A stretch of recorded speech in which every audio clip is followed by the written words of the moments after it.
Selasa 21 April 2026, kuasa hukum Roy Suryo dan Dr. Tifa, Refli Harun, menyampaikan sikap yang mengagetkan publik. Mereka ingin kasus ijazah Presiden Joko Widodo dihentikan. Mungkin teman-teman bertanya, loh, kalau begitu Mas Roy, Dr. Tifa ingin kasus ini dihentikan. Iya, jawabannya. Tetapi jangan salah, kami tidak meminta maaf, kami tidak meminta restoratif justice. Dalam KUHP terbaru, ada 10 alasan sebuah perkara bisa dihentikan. Namun kubu Roy Tifa tidak memilih jalur restoratif justice yang biasanya mensyaratkan permintaan maaf dan pemulihan. Mereka memilih jalur penghentian demi hukum. Di dalam KUHP yang baru, penghentian perkara itu bermacam-macam sebabnya. Ada 10 yang terbaru. Ya. Dan salah satunya pemberhentian demi hukum. Namun manuver ini tak bisa berjalan sendiri. Di sisi lain, pihak Jokowi sebagai pelapor dikabarkan telah menutup rapat-rapat pintu perdamaian. Kubu Jokowi juga menegaskan tak akan mendukung mekanisme restoratif justice lagi. Ini? Saya rasa sudah tertutup kalau hari ini. Sudah tertutup? Sudah tertutup kalau hari ini. Kalau misalkan ini langkah terakhir ya, pintu terakhir untuk mempersilahkan kalau misalkan ada teman-teman yang ingin meminta maaf yang sudah menjadi tersangka-tersangka ini. Tetapi kalau ini dilewati kesempatan ini, saya rasa sudah tidak ada lagi. Karena ini kan menurut keterangan polisi yang juga saya dipanggil sebagai pihak terkait di situ, ini kan tinggal satu step lagi untuk menuju ke pengadilan untuk diserahkan berkasnya ke kejaksaan. Kini pertanyaan yang muncul, dapatkah konsep penghentian demi hukum yang diminta kubu Roy Tifa diterapkan dalam pusaran konflik sekompleks ini?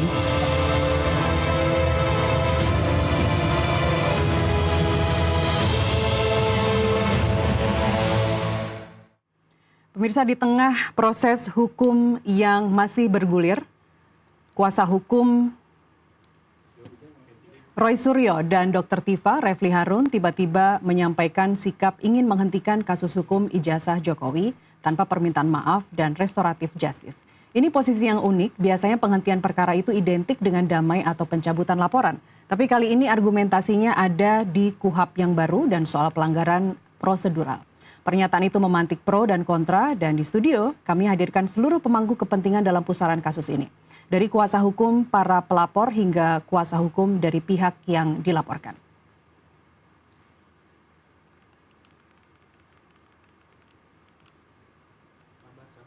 Ya, saya langsung saja menyapa para narasumber yang sudah hadir. Yang pertama ada Mas Roy Suryo, tersangka kasus ijazah Pak Jokowi. Kemudian Pak Rifai Kusumanegara, terima kasih, kuasa hukum Pak Jokowi. Dan di sebelah kiri saya ada Bung Abdul Haji Talauhu atau Bung Ajis, kuasa hukum dari Pak Yusuf Kalla. Dan melalui sambungan Zoom kita juga sudah terhubung dengan kuasa hukum dari Bang Rismon Sianipar, Pak Jahmada Girsang. Pak Jahmada, apakah sudah bergabung bersama kami, Pak?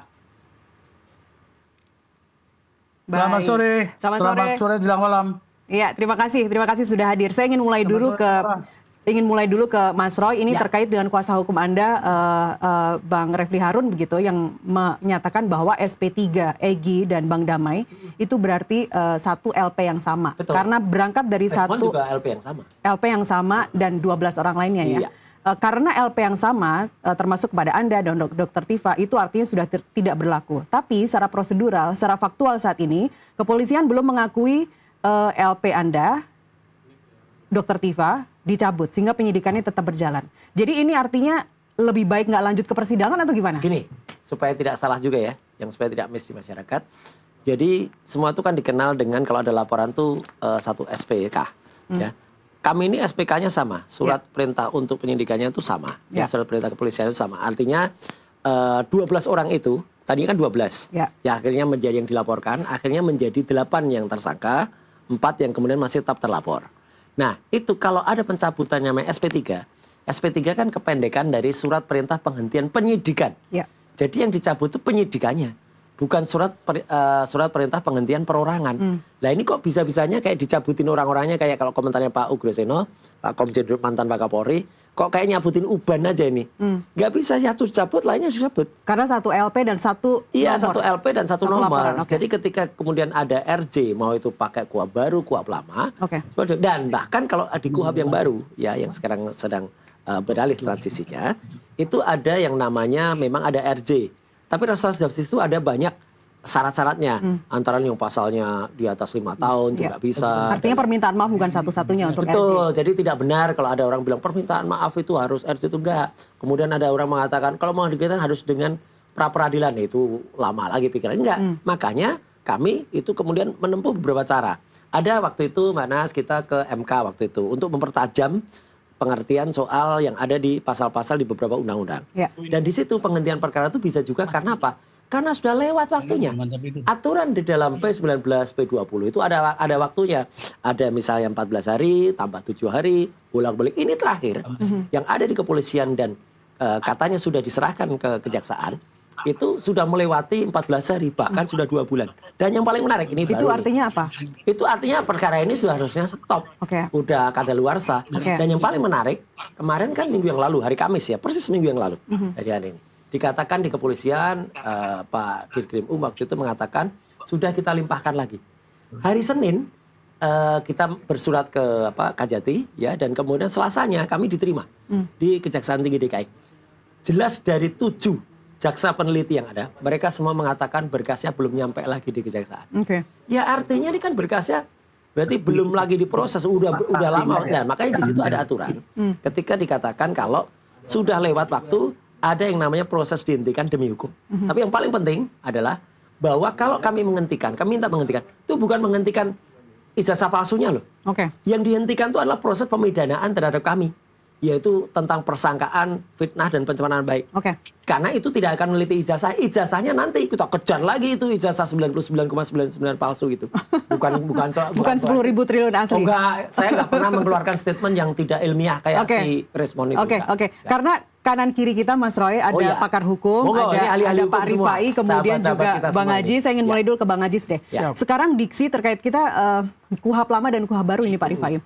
Diksi demi hukum. Kalau di KUHP baru itu pasal 109 ayat 2, demi hukum itu amnesti, abolisi, perkara sudah pernah diadili atau diputus. Dalam konteks kasus ini, perkara ini, mana sebenarnya yang bisa dilihat sebagai pembuktian dari pernyataan dari Bang Refli Harun? Enggak, saya mungkin belum bisa masuk ke karena kapasitas saya ini kan sebagai kuasa hukum. Pak JK dalam melaporkan Rismon gitu kan. Mungkin nanti tapi terkait KUHP-nya, Bung Aziz, Anda sudah pelajari sampai sejauh mana KUHP baru dan KUHP lama? Kalau untuk ini kan berarti soal nebis kali ya, yang mau disampaikan Mbak Nas tadi, mungkin apakah ini nebis atau enggak. Kalau dengan LP dan posisi Pak Mas Roy dan kawan-kawan yang melaporkan Pak Jokowi atau Pak Jokowi yang melaporkan Mas Roy, itu kan dua hal yang berbeda. KUHP baru pun itu memisahkan itu. Sementara dalam kapasitas kami yang melaporkan Rismon itu juga dua peristiwa yang berbeda.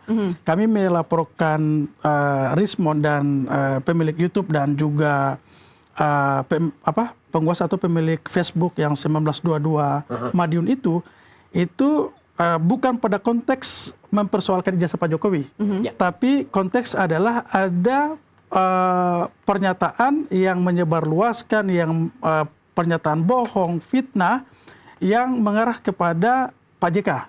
Sehingga kalau standing posisi dari pernyataan Banas tadi itu mungkin nanti kapasitasnya mungkin Bang Rifai yang bisa menjelaskan. Tapi kalau saya seandainya pun kendati perkara Bang Mas Ruyo dan kawan-kawan ini dicabut atau mereka mencabut laporan mereka, bagi kami itu dua peristiwa yang berbeda. Jadi kami tetap pertama meminta kepada Barreskrim untuk memanggil, mengundang Bung Rismon untuk diminta keterangannya dan kawan-kawan yang kami juga laporkan tadi, supaya kelihatan apakah yang video AI itu benar atau enggak, supaya publik bisa mendengar dan melihat nih melalui proses penyelidikan yang berjalan nanti. Jadi ada dua laporan yang Pak JK laporkan ya. Pak Rifai, saya ingin mengutip dulu apa isi KUHP lama pasal 109. Penyidik dapat menghentikan penyidikan jika tidak terdapat cukup bukti, tidak terdapat tindak pidana, penyidikan dihentikan demi hukum. Tadi saya sudah sebutkan amnesti, abolisi, perkara sudah pernah diadili atau diputuskan begitu. Kita juga nanti akan tampilkan teman-teman grafis yang berisi KUHP baru seperti apa. Tapi tentang LP ini ada diskursus sendiri akhirnya. LP di laporan polisi menurut KUHP lama dan KUHP baru itu apakah memang harus satu nomor ketika 12 orang seperti yang disampaikan Mas Roy tadi, ada 3 ya yang sudah mendapatkan RJ dan juga SP3, apakah LP tersebut otomatis gugur? Oke, jadi sebenarnya disebut diskursus baru enggak juga ya. Ini cuma kembali lagi orang kadang menafsirkan peraturan menurut kepentingan. Tapi ya izinkan saya mungkin juga menyampaikan dari pandangan yang berbeda ya. Jadi pertama, tapi tetap pegangannya KUHP baru ya? Harus hukum acaranya satu, Mbak. Tapi hebatnya di Indonesia hukum acara satu ditafsirkan 3 penegak hukum, 3 pemahaman. That's why kadang kalau tidak ada titik temu, bawalah ke pra-peradilan, hakim yang akan memutuskan. Tapi kalau dari sudut pandang kami adalah pertama, jangan lupa penyidikan yang sedang berlangsung bahkan penuntutan. Nanti jaksa ini masih menggunakan KUHP lama. Yang bicara siapa? Bukan Rifai. Yang bicara KUHP baru itu sendiri di aturan peradilan di pasal 3961A menyatakan bahwa seluruh penyidikan dan penuntutan yang sedang berlangsung saat berlakunya KUHP baru ini tetap diselesaikan dengan ketentuan lama. Kenapa begitu? Ya memang harus begitu. Bayangkan aja Mbak, kita lagi sedang menyidik ya, misalnya menyidik ada perkara pembunuhan, sudah berjalan 3 bulan, keluar undang-undang baru, bahkan sudah melakukan penahanan, macam-macam, keluar undang-undang baru Mbak. Ini kan sudah terjadi, nggak mungkin mengkonversi perbaikan ke belakang jadi berantakan. Maka di semua ketentuan peradilan adalah khusus hukum acara, dia akan menggunakan dulu yang lama. Baru dikasih tahu nanti pada saat Anda masuk ke sidang, nah di situ KUHP baru yang berlaku.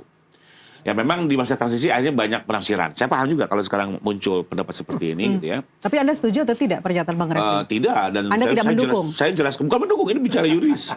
Kita bukan lagi nonton sepak bola. Mendukung pernyataan, mendukung pernyataan dari Bang Refli. Saya menjelaskan apa hukumnya. Jadi gitu. Nah, kalau bicara KUHP lama, ya, itu kembali lagi yang digunakan adalah peraturan sektoral. Ya, kalau polisi parpol, kalau jaksa perja, kalau MA perma. Tapi Mbak, RJ ini sudah berlangsung kan seperti tahun terakhir udah ribuan kasus RJ. Jadi bukan sesuatu yang baru ya. Bang Aziz tahu sendiri. Jadi jangan seolah baru ada KUHP baru RJ. No. Sebelumnya sudah diakomodir ribuan orang. Polda berkali-kali ya. Jadi bukan sesuatu yang baru. Nah, pertanyaannya di aturan lama apakah ada yang bilang seperti itu? Kalau di RJ maka harus semuanya di RJ. Enggak seperti itu ya. Sebagai contoh misalnya. Yang gampang aja nih misalnya mungkin pencurian dalam keluarga. Ya. Seorang ibu melaporkan ada pencurian, misalnya motornya hilang, setelah didalami pencurinya dapat nih si Joko. Ternyata Joko ini bekerja sama anaknya. Belakangnya nggak pakai itu tuh, Pak. Oke, kita lanjutkan analogi itu ya. Kita lanjutkan analogi itu. Kita jeda azan maghrib dulu, pemirsa tetaplah bersama kami.